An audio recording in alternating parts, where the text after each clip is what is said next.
Namaskar, welcome to another edition of Navabimash podcast. So, today we are back with our West Bengal election coverage. So, today we are going to talk to a veteran journalist who has been in the journalism for last 20 plus years. Okay, he has worked with various newspapers, including Statesman, and very recently he was also working for Swarajya periodical, I think, sorry, it's a magazine, monthly magazine. So he has seen a lot in his career in journalism. So, and right now we are having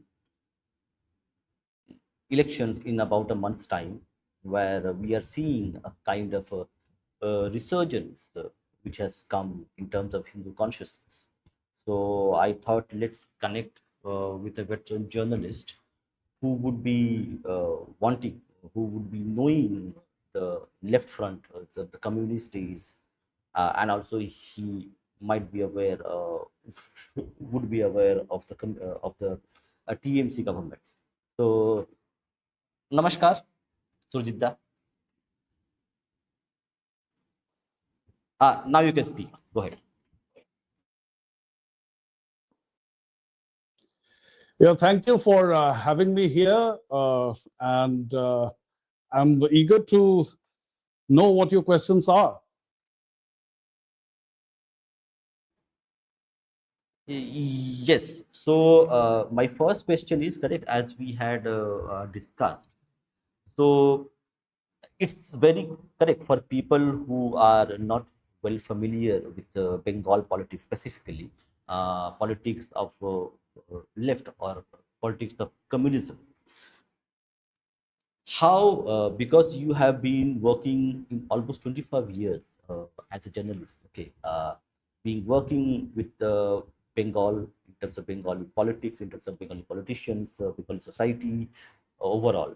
So, your first observation on this change in the political narrative, the political direction from a very ultra left leaning political like political leaning society to now on the verge of a new Hindu renaissance in terms of Bengali consciousness, where we had seen last year 1 crore Bengalis celebrated Ram Navami, and we are also seeing this time to today's Ram Navami, and we are seeing people, Bengali Hindus, celebrating Ram Navami as their own, which was quite unheard and unthinkable in the left-leaning days of 1970s and 80s. So over to you. There is a historical background to it. The leftism one observes in Bengal, especially its polity, especially the section of the population that is very vocal, most of them being based in Kolkata. We do not get to hear much about the Bengalis from the rest of Bengal, from the suburbs, from the other towns and cities of the state, from villages, etc. So, an outsider tends to believe that this state is largely leftist, which is not true. But to whatever extent there is an element of truth in that observation, there is a historical background to it. Let's not forget that the history of Bengal proceeded not quite in the direction of the rest of India. And there has been a long history of iconoclasm in the state. First of all, at the time of not only the Gupta reign, but also after its fall, when the Pala dynasty began, they were patrons of Buddhism. And Buddhism, as we know in the initial stages, was of the Hinayana variety of that sect of Buddhism, which was against idolatry. So that was the first phase. In fact, the Palas promoted Buddhism to such an extent that when the next dynasty came in, that was the Sena dynasty, they actually struggled quite a lot to revive Hinduism in the state. Nowadays, a lot of Brahmin surnames that we hear from the state, Banerjee, Mukherjee, Chatterjee, Ganguly, these are all people from other parts of the country. like Bandopadhyay, Mukhopadhyay, Chattopadhyay, Gangopadhyay. These were all Upadhyayas who had come from as far a place like Kannauj. And before they could wholly revive Hinduism in the state, Muslims arrived. Now, that was an even more violent sect of anti idolatrous cult. Followed by that, the British came, who kind of brainwashed us into believing that all our customs and traditions and belief systems were superstitious, backward, regressive, obscurantist, etc. Now, when we got independence finally, initially there was a Congress rule for many years and decades. But then, as in the rest of the country, people started getting disillusioned with the Congress rule, and Bengal was no exception.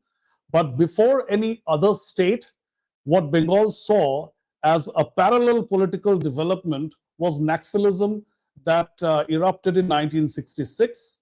It was very violent. It was suppressed equally violently by Siddhartha Shankar Rai in 1972. Now, Naxalism had an impact on mainstream politics of the state, which is because of the ground of communism that the Naxals had built, they could come into power in 1977.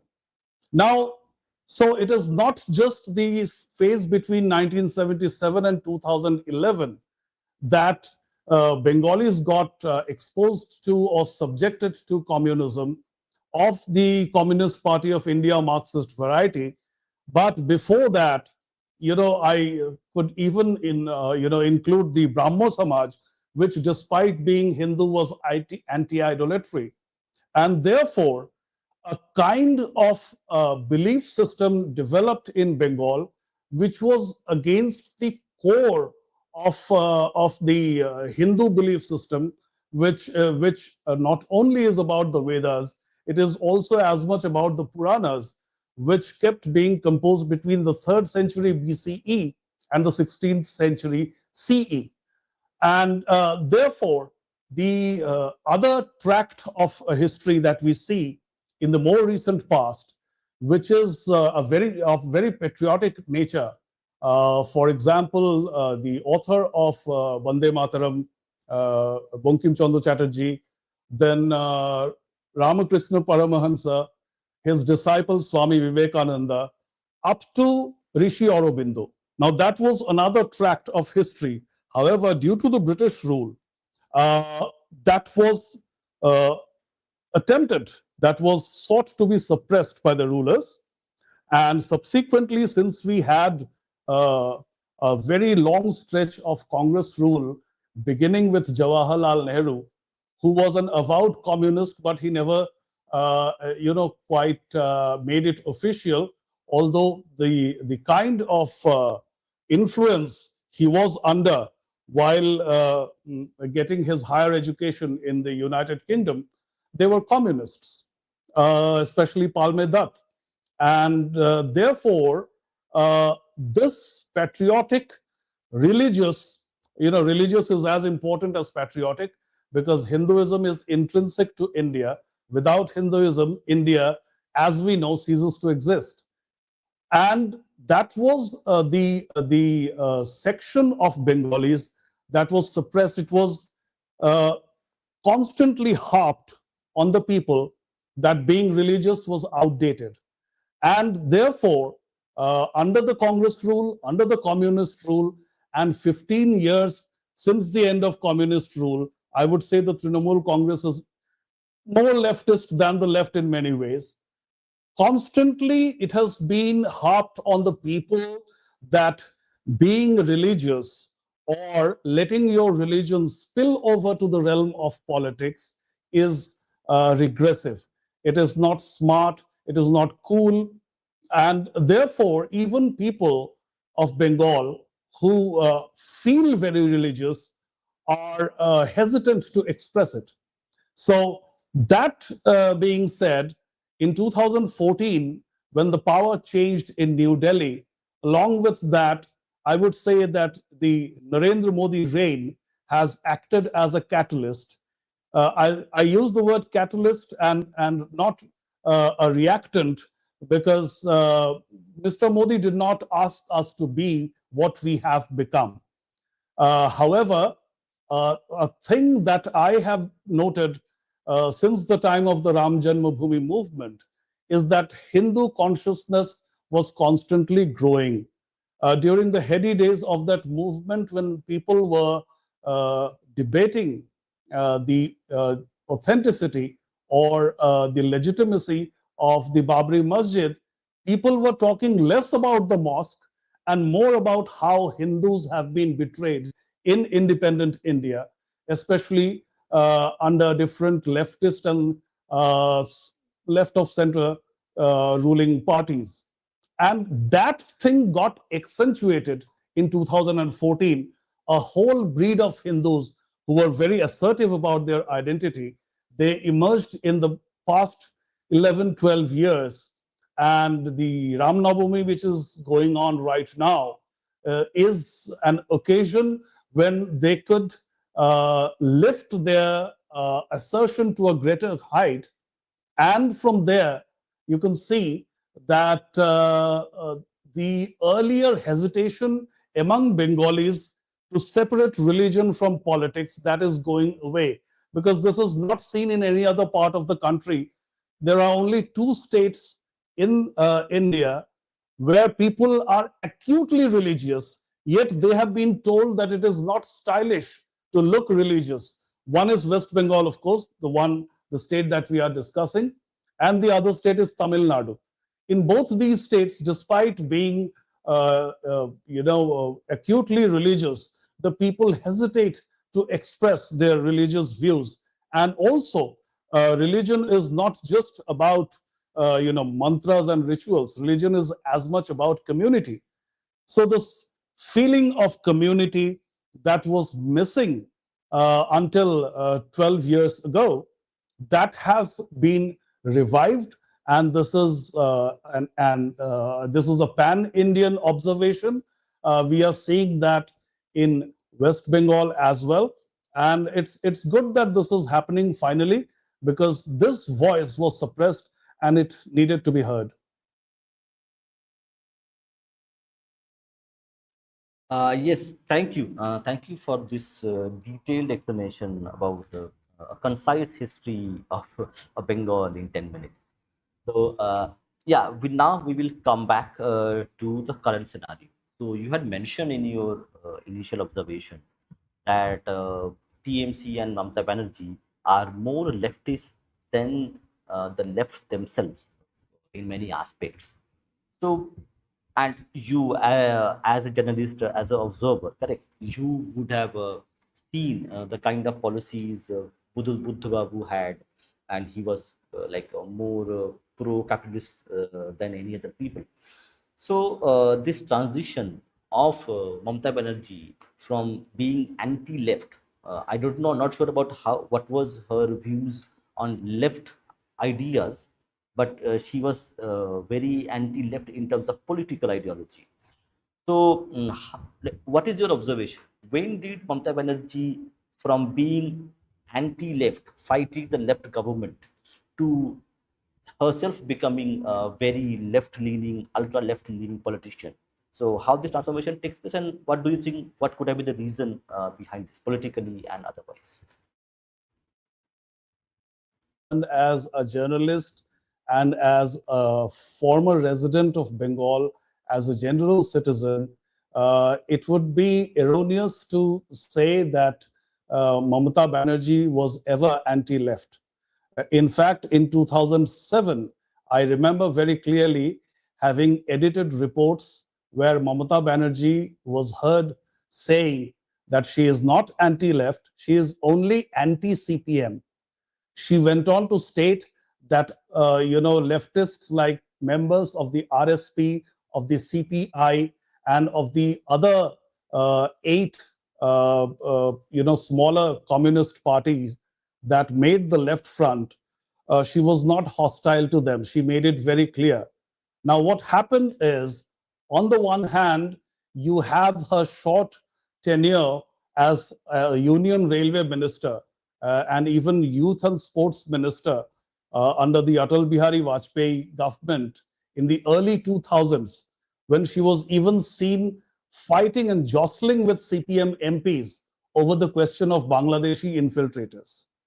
However, as the days passed, we know that Jyoti Basu was a formidable chief minister and a political opponent of the Congress in West Bengal. And Mamata Banerjee could never come anywhere close to defeating Jyoti Basu. Buddhadev Bhattacharjee was considered a bit weaker, a milder version of Jyoti Basu. If I may draw an analogy, I would say Buddhadev Bhattacharjee was the I.K. Gujral of Bengal. You know, a person who typically ventures to art galleries, talks like an intellectual, comes across less as an administrator, etc. And yet, Mamata Banerjee was struggling even to defeat Buddhadev Bhattacharjee until 2011. So after Jyoti Basu retired and Buddhadev Bhattacharjee stepped in, Mamata Banerjee was still struggling. Then the Nondigram incident happened in 2007-2008, where Buddhadev Bhattacharjee tried to bring in a notorious Salem group for developing that village. That group was to come from Indonesia. And it was so notorious, that group, that people revolted against it. Now, during this revolt, and subsequently 3 or 4 years later, when the Shingur Andolon began against the, Tata Nano factory in that village, and there were questions raised on land acquisition from the farmers and all that. That was the duration, that is between 2007 and 2011, that Mamata Banerjee realized what the winning formula of the CPM was. The secret behind the long rule of CPM-led Left Front was that on the ground, they would be kind of governed by goons, by hoodlums, by antisocial elements. But their official face, as far as their spokespersons who appear on television is concerned, as far as such intellectuals who supported them and wrote about them in newspapers are concerned, they put up a different kind of a front on behalf of the Left Front rule. They said this was people's revolution. So they kind of legitimized and glorified what was nothing but an anarchic, antisocial rule of the communists. And Mamata Banerjee realized that. Not only did she realize it, it was also the hoodlums, the goons, the political henchmen who realized that the days of Buddhadev Bhattacharjee are soon going to be over. And if they are going to be over, then their profession, their occupation, their vocation was at stake. And so they better take care of themselves. Thinking that, they moved to the Trinamool Congress lock, stock and barrel.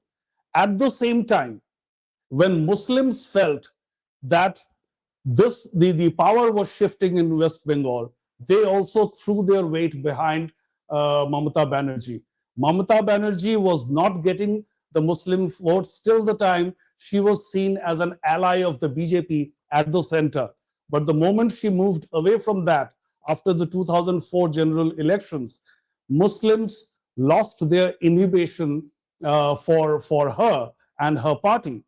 And the other thing that happened was that towards the end of the 1990s, when Mamata Banerjee had rebelled against the undivided Congress, alleging that some of the senior leaders were sabotaging all her attempts to challenge the communist rule, since then, this was a long journey.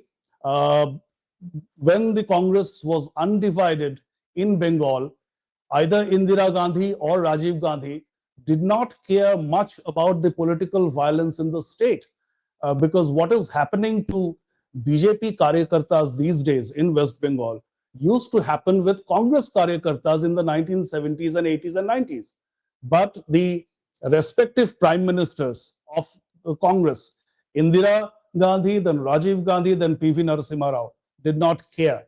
So In 97, 98, for the first time, there was a real challenger in the shape of Mamata Banerjee. So finally, you have three forces joining her. Supporters of the Congress who believed that the undivided Congress was a fake opposition. The real opposition is this breakaway Trinamool Congress. That was number one. Faction number two was communist goons, and faction number three were Muslims. So that is a winning combination you have there. That made her unbeatable for 15 years. Yeah, thank you. Actually, I have one more question. I think you can actually better validate this. Uh, there was a like organization called Bangla Congress in very early. I think it was in early 80s or something. So there is a kind of setting theory which is there, that BJP and TMC have done setting, and BJP is losing deliberately to give seats to Mamata. But there was one more setting which you had mentioned, that the violence against the Congress Karyakartas was ignored by the high command in Delhi. So there was a thing called Congress is Tormuj. So Tormuj means watermelon. So watermelon. So the outside is green, okay, but the inside it is red. So Congress of 1970s, 80s, or 60s specifically was a kind of a communist party, which they were like very sympathetic to communists, but they was wore the green of Congress. So was there a setting between the Congress at center and the CPM at the stage in West Bengal, and that went on for how many years? The understanding between the Congress and the communists is very well documented in history. Towards the end of the 1960s, when Indira Gandhi was heading a very weak government after she became prime minister, when Lal Bahadur Shastri died mysteriously, a large and strong faction of the Congress revolted against her. It was called the Congress, it was called the Syndicate or Congress Organization. And that is when she feared that she might lose her government.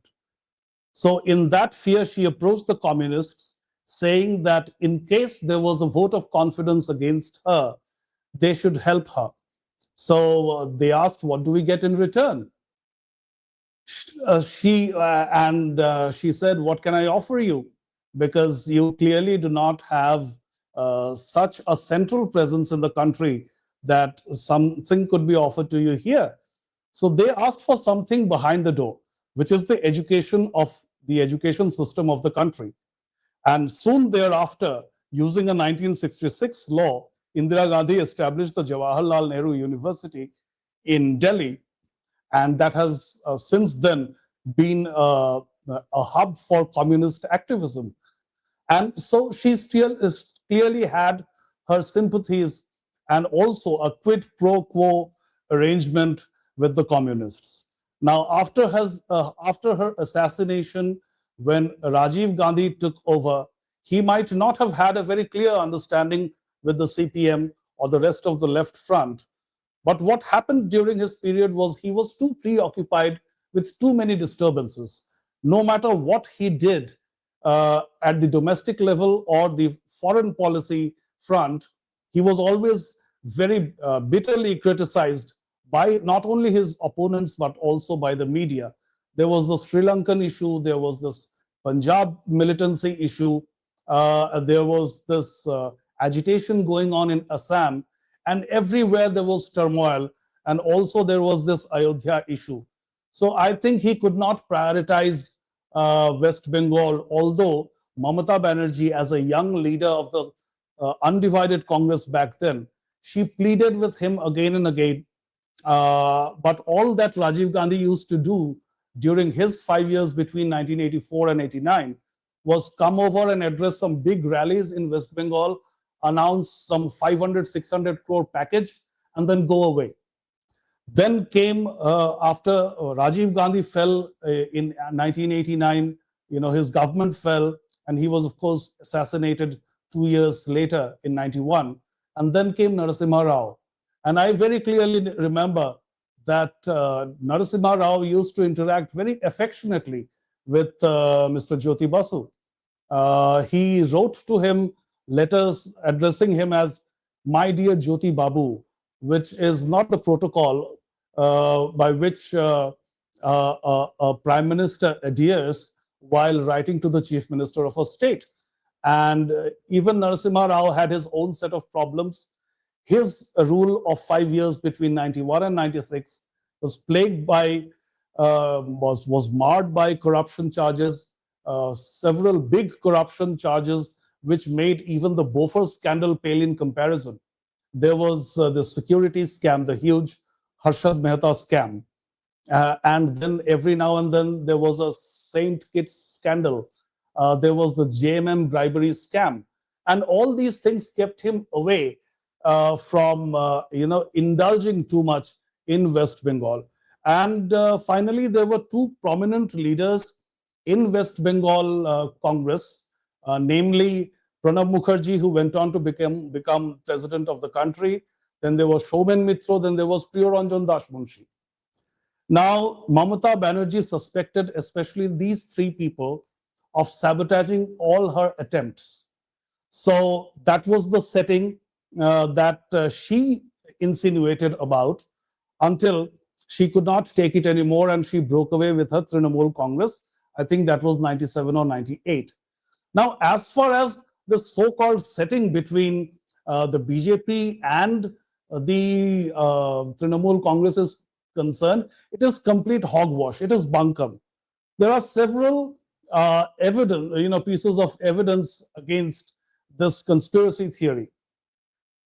Let's start with 2016, when the BJP first fielded a lot of candidates across West Bengal, because before that, the relationship between Mr. Modi and Ms. Mamata Banerjee was okayish, I would say, as far as if you go back to the campaign of Mr. Modi before he became Prime Minister. When he reached Brigade Parade Ground for the first time, he told the people of Bengal that if you elect Mamata Banerjee here and me for New Delhi, aapke dono haathon mein laddu honge. So the relationship was quite jovial. But once in 2016, BJP fielded a lot of candidates, and Mamata Banerjee identified the BJP as her main rival, because by then the CPM had almost diminished. That setting started giving way. And BJP was, of course, a debutante in 2016. That was 10 years ago.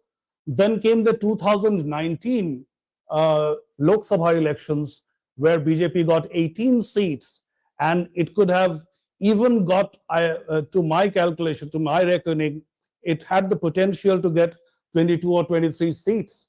But there was a controversy before the last round of elections around the vandalizing of an Ishwar Chandra Vidyasagar's bust, which I think cost some seats, because BJP was unduly blamed for that vandalism. Then came 2021. We saw how brutally, after the election results came out, the Trinamool Congress, particularly its Muslim workers, went after the Hindu Karyakartas of BJP.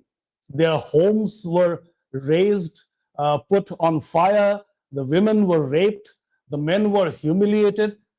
If there is a so-called setting between these two parties, such a thing would not happen. And more recently, the address of the Prime Minister from the Brigade Parade Ground, where more than 10 lakh people had gathered, it was such a combative speech that if there had been a setting, you wouldn't see this. This time, unlike all his previous speeches, you would not hear him refer to the Chief Minister as Didi or with any affectionate term. Repeatedly, he referred to the Trinamool Congress government as Nirmam Sarkar, a cruel government. And clearly, there is no setting. However, there is, I would say, a whiff of doubt in some people's mind because of something that can be explained. That thing is that if the Mamata Banerjee government is so corrupt, if it is so violent, why isn't the center taking action against her and her party and her government? Well, the answer again lies in history. And for that, we need to go back to 1970s. When emergency was imposed on the country by Indira Gandhi, the greatest sufferers were the Swayam Sevaks of the Rashtriya Swayam Sevak Sangh and then members or members of the then Bharatiya Jana Sangh, because the party was not called Bharatiya Janata Party back then. That nomenclature happened in 1980. But during the emergency years between 75 and 77, uh, it was noted that Indira Gandhi's rule was also marked by wanton use of Article 356, which is President's rule. Now, being sufferers, being the victims of emergency, the members of Bharatiya Janasangh vowed that if ever they came to power, they would not misuse this provision of the Constitution, no matter what the provocation. So that is a historic reason. And repeatedly, they have said that they do not want to hand over any kind of sympathy for Mamata Banerjee to the Trinamool Congress, because the moment you impose president's rule in the state, you will invite all kind of hostile commentators who, no matter what you do anyway, consider you evil. They say that you are anti-democracy, you are anti-freedom of speech, you are anti-federal structure, you are anti-constitution and whatnot. They wouldn't like to give the media, which is again very antagonistic towards the BJP, or the opposition, to go around the world saying how devilish the central government is. And therefore, you see that even in cases of extreme provocation, like in 2019, when CBI officers went to arrest Rajiv Kumar, who was allegedly embroiled in the cheat fund scam, Mamata Banerjee not only protected him, but now she has sent him as a Rajya Sabha member. And that was a clear instance of collapse of the constitution, which I think even the Supreme Court would have agreed. But again, in the recent past, a few months ago, Mamata Banerjee came in the way of an ED raid on a private company called IPAC, which was founded by Prashant Kishore, but he is no longer managing that company. So she did not let central investigation go ahead. Similarly, the way Sheikh Shahjahan was being protected for more than 50 days in Sandesh Khali, all these are examples of collapse of the constitution. But because the forefathers of this party had decided never to ride roughshod on any state, no matter what the provocation is, so they are not doing it. This is not setting. This is no way setting. If there had been setting in successive panchayat elections, the candidates of BJP would not be mercilessly butchered right in front of the SDM office where they went to file their nominations. Such things do not happen when there is a setting between two parties.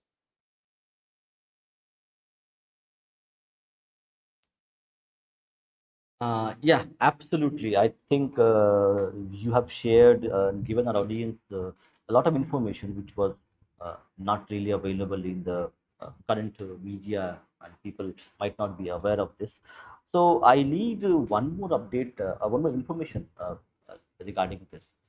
So this setting thing is there, and you have explained it, okay, how it is a conspiracy theory and nothing can be made more about this.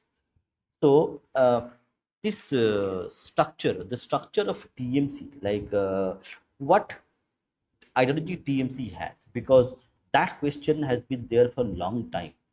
Because parties like Congress, Samajwadi, and all these, they profess to be like left-leaning parties, but in general, like they do not have an ideology which they, because what kind of ideology does TMC have, or the TMC cadres have, which binds them together?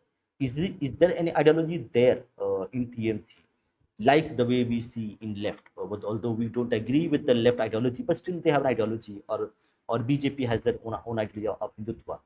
So, what is holding TMC together? Ideology, or something else which we don't understand? Now, there are two political parties in the country that do not have any ideology whatsoever. One is, of course, the Trinamool Congress that we are discussing now, and the other is the Aam Aadmi Party, which had a very long rule in Delhi, and now they are still ruling Punjab. In these two parties, people stick together for returns, quote unquote returns.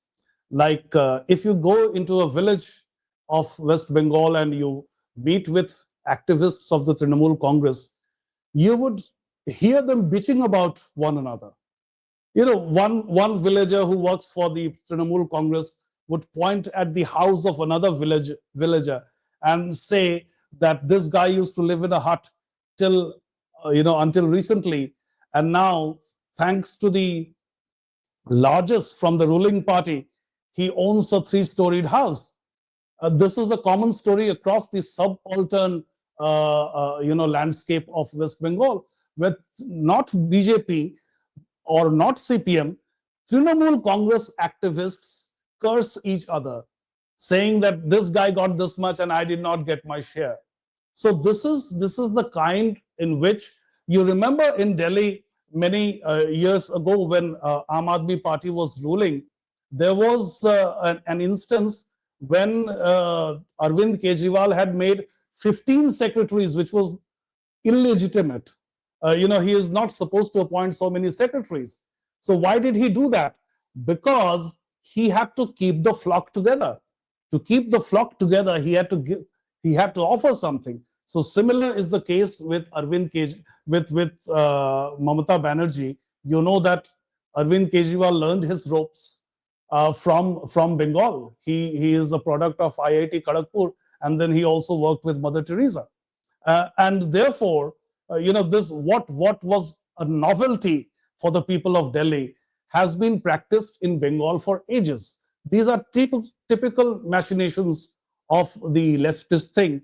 And the other thing that you asked is that if I said that Mamata is more leftist than the left, then how come I can say that she does not have an ideology at the same time? See, there are certain tastes and preferences of every politician and every political party. That does not make ideology. For you to have ideology, you need to be rich in literature. For example, whether you agree with them or not, communists do have a very rich literature. They have Karl Marx's Das Kapital. They have so many treatises written by scholars.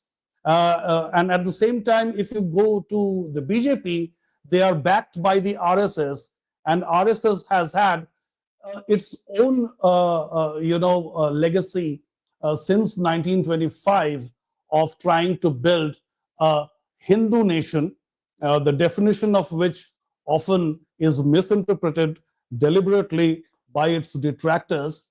So there is no such background, there is no such backdrop of a party like the Trinamool Congress. It happened because things were not working out for Mamata Banerjee in the Congress. So Trinamool Congress is nothing but a new avatar of the Congress for Bengal. So things that were not working, in her favor, while she was with Undivided Congress, she tried to make them materialize. She tried to realize them being independent from New Delhi's high command. So that is what explains the constitution of the Trinamool Congress and what keeps its flock together. Because you see, the moment somebody is punished, somebody is convicted, somebody is jailed from Trinamool Congress, and for some reason Mamata Banerjee is unable to protect him or her. Take, for example, Partho Chatterjee, or for example, recently a woman politician has been denied a ticket, Manju Boshu. They start spewing venom against her. So, in a disciplined, ideologically driven party, such things do not happen. We have seen members of the BJP who are supposedly marginalized today, and they do not curse the current leadership. They lead a very dignified and quiet life, the quiet evening of their lives. But such a thing does not happen in Trinamool Congress. The moment you drop somebody, he starts singing against the Supremo. So I hope that explains why Trinamool Congress has been able to stick around for so long as an organization. Yes, now we are going to the final section of our discussion. So now we are going to discuss the current election which is happening. In the month of April, we will have the assembly elections in West Bengal, where the primary opposition is the BJP, and we have TMC as the ruling party. So in your opinion, the resurgence of Hindutva post 2014, a lot of people say that India got independence in 1947, but Bharat got its independence in 2014 when Prime Minister Sri Narendra Modi became the PM of India. So this post 2014 scenario, how you are seeing this Hindu resurgence in the communist bastion of Bengal, and how this rise in Hindu consciousness, the Hindu resurgence, is going to impact the elections in a month's time from now. I think when the BJP made a very conscious decision, saying that the Trinamool Congress rule was not working, it was going against the interests of the nation, they made a very conscious decision to enter the state from the northern side, from the northern end, and not the southern end. As I had said in the beginning of your show, that mostly the people of Bengal that outsiders get to know are people of Calcutta, which is in South Bengal. Now, BJP made a dent, first of all, in North Bengal, in areas just south of Shiliguri. Why did they do that? And there is a Hindutva reason for that. If you talk to a typical Kolkatan, at least until recently, you would see that leftism lurking from behind whatever his statements are. And partial reason for that was that the issue, the scourge of infiltration of Bangladeshis and Rohingyas was not happening as much through South Bengal as much as it was happening through North Bengal. Now, while using North Bengal as a transit point, the Bangladeshis and Rohingyas were sometimes settling in West Bengal and sometimes crossing over to other states. And therefore, since the people of North Bengal had witnessed this happening, the BJP thought that it would be easier for it to make a mark in that part of the state. And it was absolutely right. Its calculation was right, because North Bengalis, as compared to South Bengalis, do not have to be, jolted and made to believe that the demographic change is actually an issue, which was about 10 years ago an issue with people in South Bengal. They were not ready to believe this was happening. However, between 2017 and now, particularly, although it started in 2013, especially since 2017, there have been 2 communal riots on average in West Bengal, which happened very close to Kolkata. And if you map them, it would appear that under a very grand plan, the Muslims were circling Kolkata. Whether you talk about Dhulagori or whether you talk of Boshirhat, all these places where riots were happening, it's actually a euphemism to refer to them as riots. They were actually pogroms. They were targeted attacks on Hindus by Muslims. It was one-sided. And that is when people of Bengal, particularly the Bengali Hindus, and also other Hindus who live in Bengal, started realizing how dreadful the state is becoming, because the noose around the neck of Kolkata was tightening slowly. And therefore, what has happened now is that the slogan of the BJP, Jai Shri Ram, with which they entered the state, many people said that this is politically unwise, while culturally or ideologically it is okay to say Jai Shri Ram. It was politically unwise to enter the state with a slogan that is more likely to excite and animate people in northern India than the people of Bengal, because people of Bengal, even those who are Hindu minded, are more inclined towards Ma Durga and Ma Kali. But then Jai Shri Ram in 2016 and Jai Shri Ram in 2026 mean quite different things.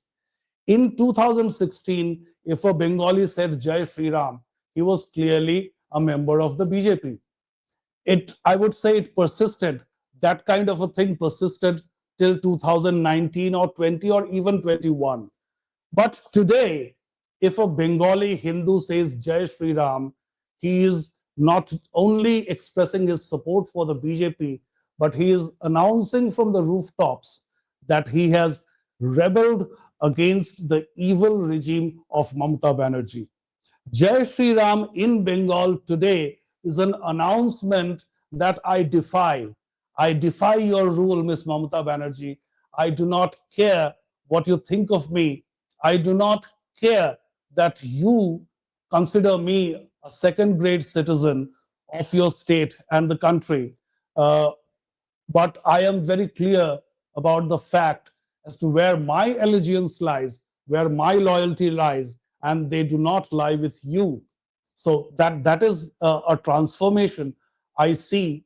And even as far as the opinion polls and other speculations that are happening in the media about the 2026 West Bengal election, I hear that a bulk, a larger section of the Bengali Hindu population or the Hindu population as a whole in Bengal is now in favor of the BJP and against the Trinamool Congress.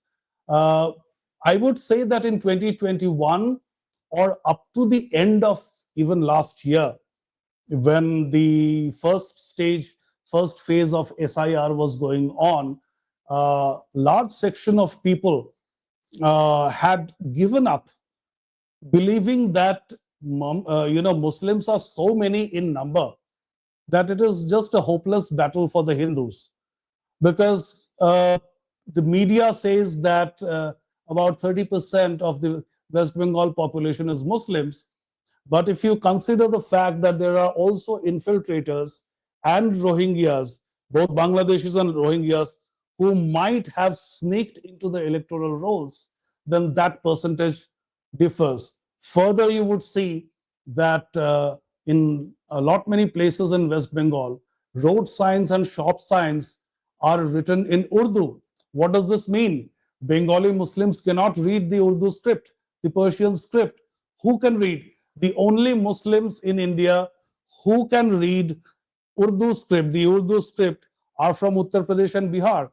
So it is not only the Bengali Hindu population of West Bengal, but also Bangladeshis, also Rohingyas, and also Muslims from Uttar Pradesh and Bihar, mostly, who are immigrants. And therefore, that percentage shoots up to 35%. Now, if the Muslims have a tendency that they would vote en bloc for a particular party, in that case, Mamata Banerjee's Trinamool Congress is almost assured of 35% of votes. In our country, in a system of first past the post, mostly you just need about 40 to 45% to win an election. And then the rest of the population, 65% of Hindus, 50% of them appeared to be leftist or woke, which means half of 65, 32.5. So potentially, Trinamool Congress could be assured of 35 plus 32.5, that is 67.5% of votes. That was until recently. What has happened now is about 70% of Hindus in Bengal have come, in support of the BJP and against the Trinamool Congress, and therefore, 70% of 65, that is 45, that is 45% of Bengal's population is now standing for the BJP as of now, as I speak. There is still nearly a month to go before the election. At the same time, another thing has happened. More and more Muslims are coming up saying that they are terribly upset with the government for multiple reasons. Reason number one, because of the infiltration of Bangladeshis and Rohingyas, the quotas for Muslims, for indigenous Muslims of Bengal, is going down. Whatever share they are supposed to get from different welfare schemes, that is going down. But more importantly, what they are very angry about is the implementation of the Waqf Amendment Act in West Bengal, which Mamata Banerjee had promised she would not do, but she did it anyway. And therefore, if this section of Muslims drifts away towards CPM or the Indian National Congress or the Indian Secular Front of Abbas Siddiqui or Asaduddin Owaisi or Humayun Kabir, if these Muslims get scattered in these parties, then the vote share of Trinamool Congress comes dropping drastically down to about BJP's level, and then it is anybody's game. So this is the change, I would say, essentially the Hindus of Bengal have undergone, and they are now very assertive. I would say even the children of different neighborhoods are quite conscious about what is happening and how they are threatened by the influx and dominance and preponderance and even the threat perception from Muslims due to several incidents, and in the, watching in general the attitude of the Muslim population. So I would say this is an unprecedented chapter in West Bengal's political history.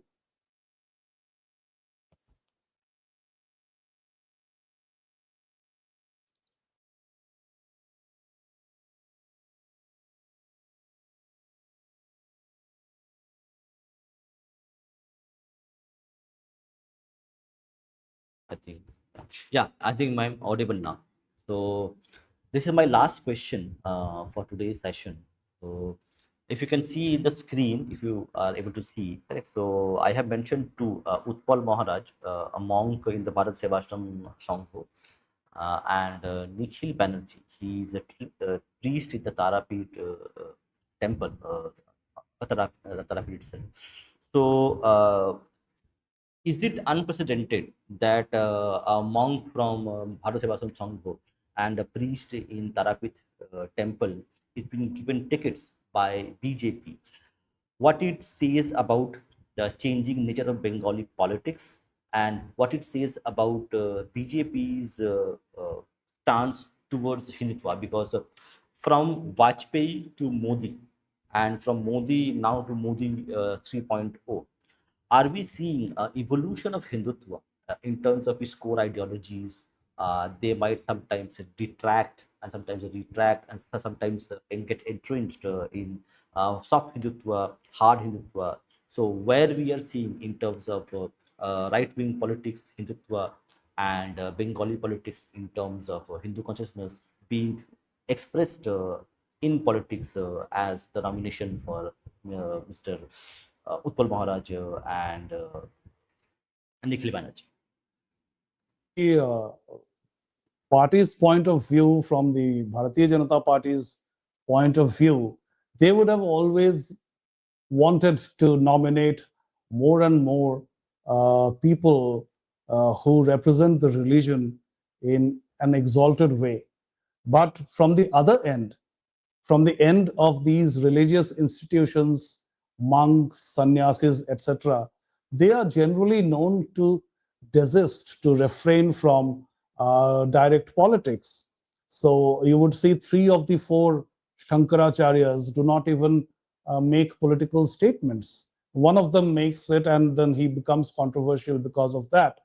But then, similarly, the Ramakrishna Mission is known for staying away from politics. So it is not the institution that is joining any party or fighting any election. And recently, even the Trinamool Congress tried to mislead people by making a man pose as a monk of Ramakrishna Sharada Mission, which is different from Ramakrishna Mission. It's a different establishment. And later on, even Ramakrishna Sharada Mission issued a clarification that this guy was an imposter. He was just impersonating, and he was just posing as a monk of that order, which he was not.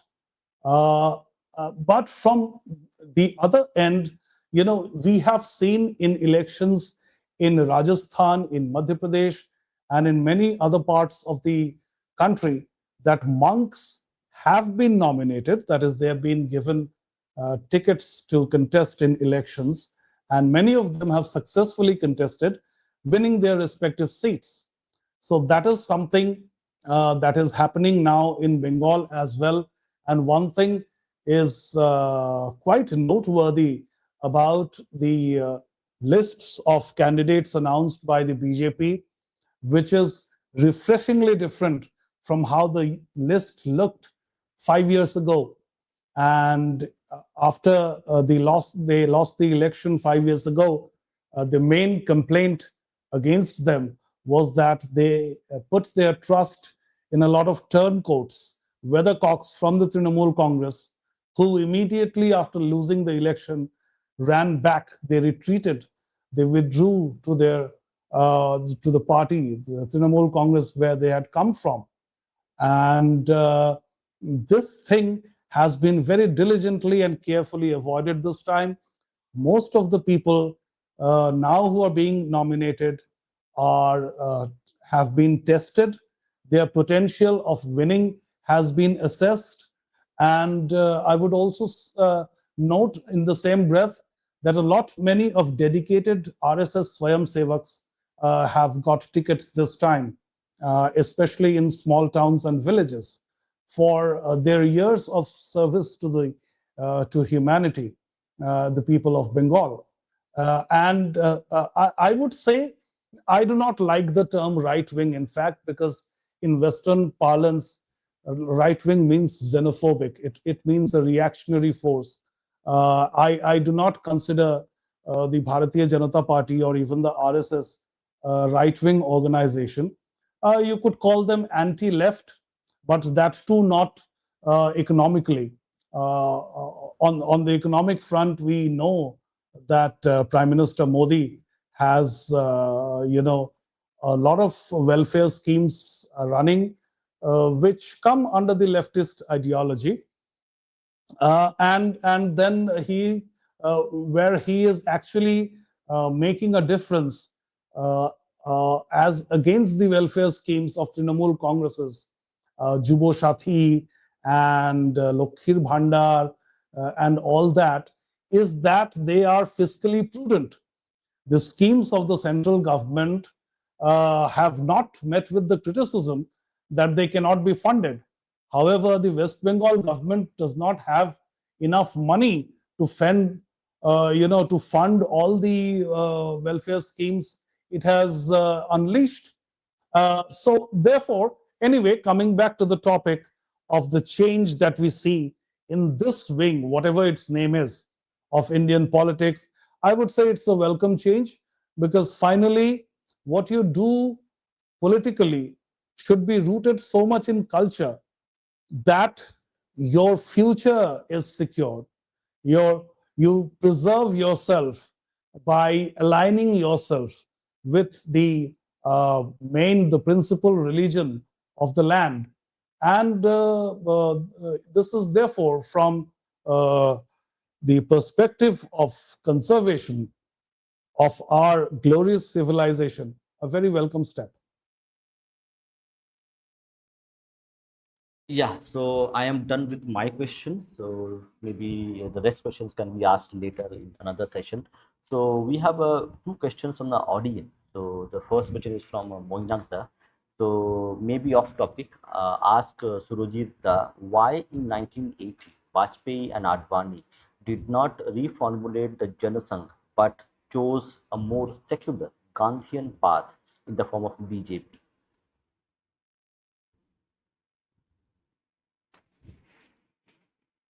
Or, but very briefly, I'll try to keep my answer brief. Uh, During those 3 years, after the emergency was lifted and the Janata Party came to power for 3 years, or maybe about 2 years and 8 months or so. So, in that duration, many of today's generation will be even surprised to know that there was no such thing as the Janata Party when all the opposition leaders went to fight under one umbrella against Indira Gandhi's Congress.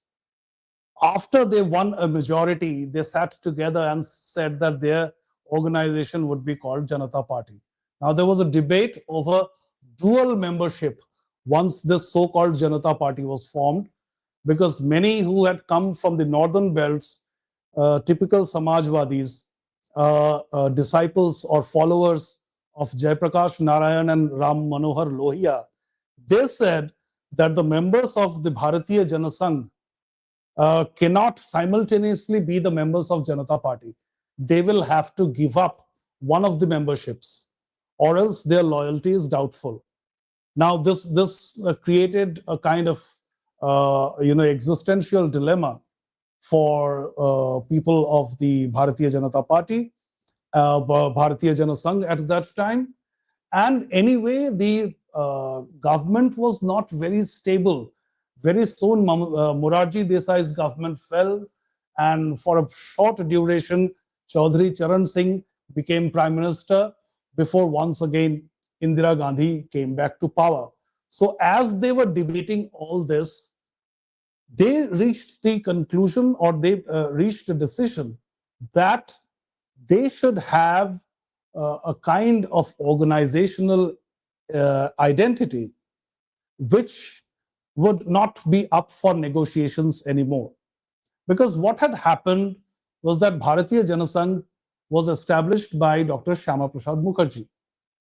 And this was an extension of his valiant act during the partition of the country to keep a chunk of undivided Bengal with India, or else the whole part would have gone to East Pakistan, which is now called Bangladesh, which became Bangladesh in 1971. So, forming the Bharatiya Janasangh was a logical extension of that act of Dr. Mukherjee to further the civilizational cause in Bengal. However, since that was more ideological than organizational, and a lot many people were coming also from the RSS who wanted to join mainstream politics, it was kind of a fluid state. And when it was renamed as the Bharatiya Janata Party after Indira Gandhi came back to power, and the debate within the Janata Party remained unsettled. It was an unsettled, not concluded. That debate never concluded inside that. So that is how Bharatiya Janata Party was formed in 1980, and then ever since it has remained in that name. Okay, so just one supplementary question to that. Do you think like Bharatiya Janata Party (BJP) is a Gandhian leaning party, and how it is different from Congress, because Congress says that I own the copyright on Gandhism. I would say, I actually often say that the difference between the Congress and the BJP, as far as economics is concerned, is that Congress becomes, Congress latches on to libertarian economics out of compulsion, whereas BJP latches onto socialism under compulsion. You can see that in quite a few instances, especially two of the instances from recent history. One is in 1991. Why did P.V. Narasimha Rao liberalize the economy? Or in 2011-12, why did Dr. Manmohan Singh suddenly decide to throw open the market, India's retail market, to multi-brand foreign companies? That is because, due to fiscal imprudence, due to lack of astuteness and wisdom in the economic field, when socialists keep splurging on welfare, things that are not fiscally very wise to do, they run out of all the money. Treasury becomes empty, and then they go to agencies like the IMF and World Bank seeking help, and in turn, these international agencies put forth a precondition that we are going to help you out only if you meet with our conditions. For example, liberalizing your economy, letting it get globalized. That was the situation in 1991 when Mr. Rao took over. We were left with just 3 weeks worth of foreign exchange to be able to get any further imports. And it was desperate times. Similarly, under the UPA rule, for about 7 or 8 years, all the good health that Mr. Atal Bihari Vajpayee had developed in the economy between 1998 and 2004, all that thing was being squandered away in a whole lot of leftist feel-good schemes. For example, the MG Narega, and then the food security bill, and then the MP lads and MLA lads. Many people of today's generation might not know that these funds did not exist until about 2 decades ago. The MPs and MLAs never got an extra amount for looking after their constituency. These schemes was started under the pressure of 60 communist MPs who were supporting the first Manmohan Singh government.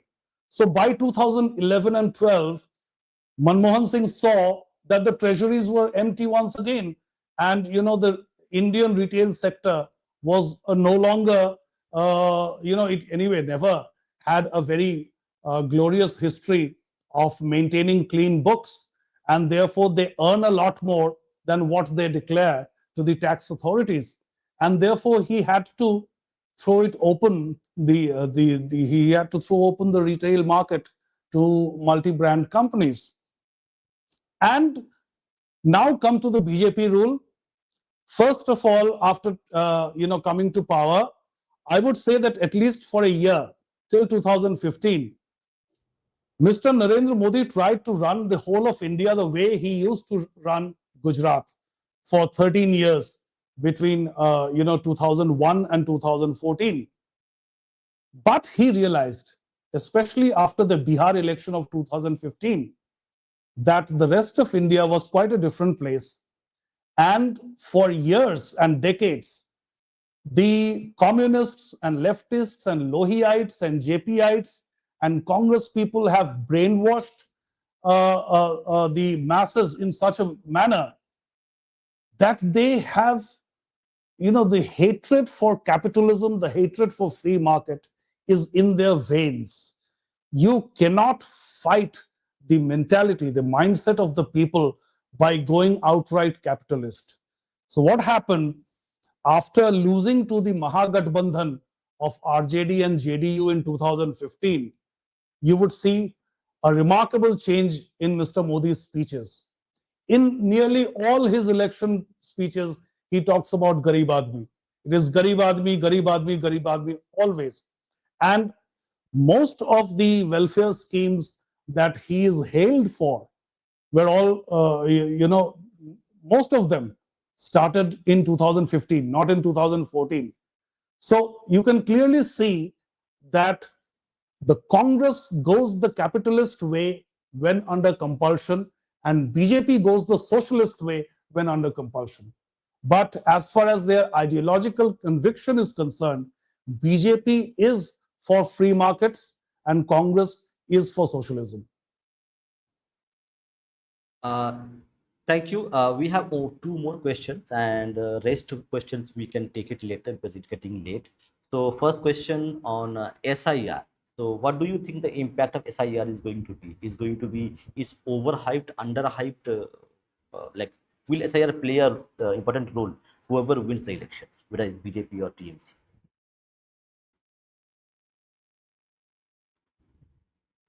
Should have been a non-issue because it's a regular exercise. Maybe people in olden times did not know the exercise by the name of SIR. So otherwise, it was always done. Like the last time, I think SIR happened in West Bengal in 2002. And in Bihar, just recently, in Uttar Pradesh, it was going on recently. I have been a part, even my voting credentials were tested a few months ago in Uttar Pradesh. And a hue and cry was raised in West Bengal in particular, because that has been the kind of Bengal politics which both CPM and the TMC have practiced for ages. They somehow believe that always talking about Kendrer Bonchona, negligence or a wanton neglect by the center towards West Bengal is a political plank that sells, that works. It does not work. We have seen Jyoti Basu's era, Buddhadev Bhattacharya's era, and now the past 15 years under Mamata Banerjee, that constantly accusing, pointing an accusing finger at the center does not work. And more often than not, it is not even truthful. As I said, SIR has been happening everywhere, and no way has West Bengal been singled out for this treatment. But then, when this SIR first arrived in West Bengal, Mamata Banerjee even went to the extent of saying this is another kind of NRC, National Register for Citizens. So that is an outright lie. It is not NRC. But now, why I say this is a non-issue is not only because it happened in the past also, but also because we do not know what kind of people have been left out, have been struck off the list. The latest news I heard this morning was that the figure is 72 lakhs. So by the end of December 2025, it was 54 lakhs. Then in January end, it became 62 lakhs. And now it is 72 lakhs. Now, who are these 72 lakh people? Other than the people who have died, other than the people who have moved to a different place, and the fake voters. If you take these three chunks out, now people who are saying that we have unduly been kept out of the electoral roll, are they Bengalis? Are they Hindus? Are they Muslims? Are they supporters of the Trinamool Congress or of the BJP? We cannot be sure of that, and also we cannot be sure of its its effect, its impact on Trinamool Congress's vote base, because till the end of December last year, we saw that the BLOs were roaming around with TMC people, and BJP was not yet that much visible on the ground. And that was the time when about 54 lakh voters were struck off the list. And if so, were they struck off under instructions of TMC without the supervision of BJP's representatives? We do not know. And therefore, how can I speculate whether this is going to help the BJP or help the TMC, or it will, one thing will even out the other? I can't say that.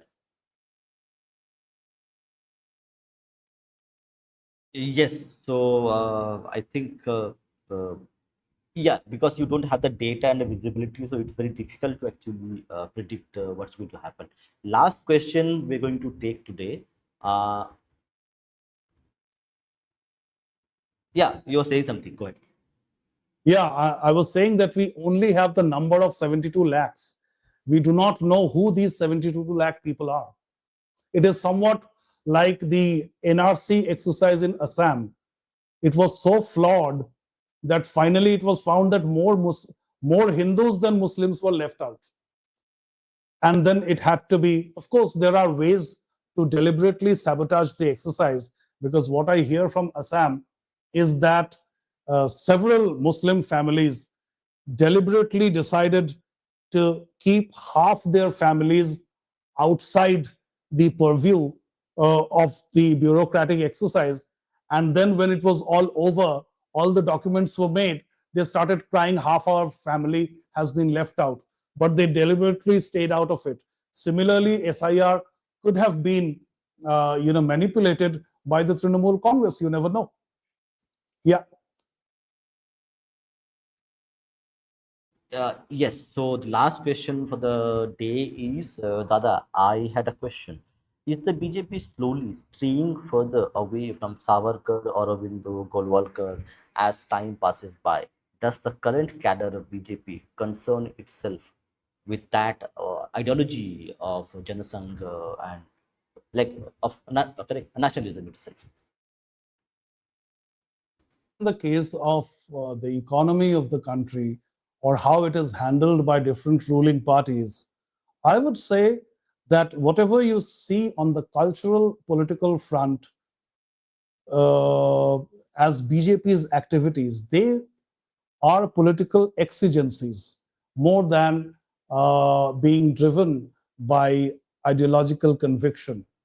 So, what the BJP believes in, to know that, you need to go back to the foundation of the Rashtriya Swayamsevak Sangh. The principal complaint of Dr. Keshav Baliram Hedgewar against the Congress, because he was a member of the Congress too, was that this was a brazen pro-Muslim party and it did not have the good of Hindus in its mind. And there needs to be an alternative organization that works on, that consolidates, that upholds the civilizational glory and legacy of this great land. So that is the principal point. As far as Veer Savarkar is concerned, as far as Swami Vivekananda is concerned, as far as Rishi Aurobindo are concerned, these are, I would say, like tributaries of the river Ganges. So they are all stalwarts in their own right. But as far as the section of their views that the BJP has adopted and taken in, has internalized, that will of course be a bit varied, because if you put them all together, one individual is different from the other.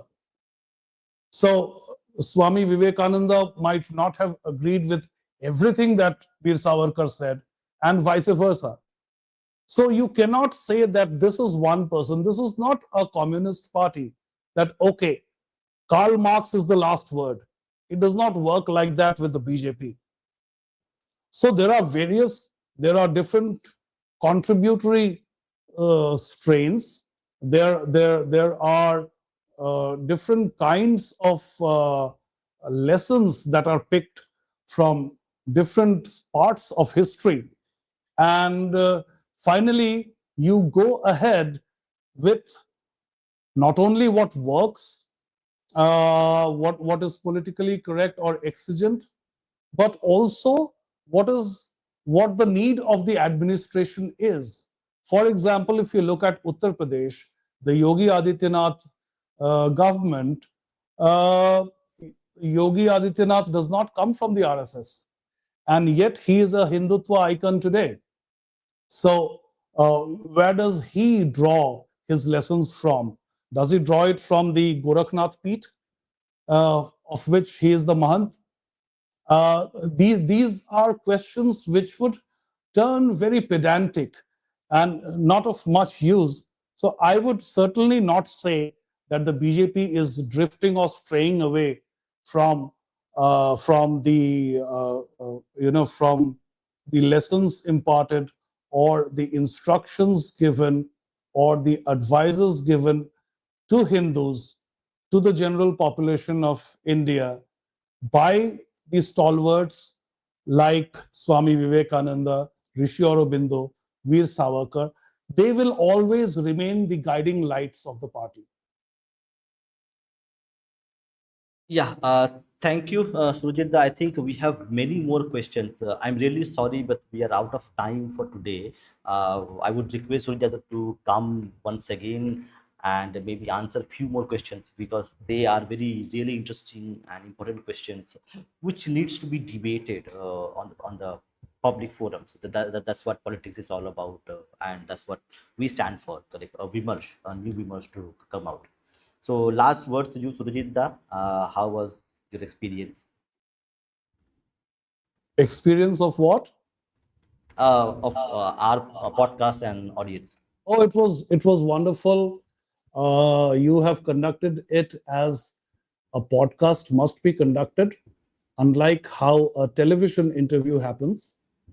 You have patiently listened, heard out my submissions, and I thank you for that. I also appreciate this forum. I went through the several other videos that you have made and uploaded on your channel.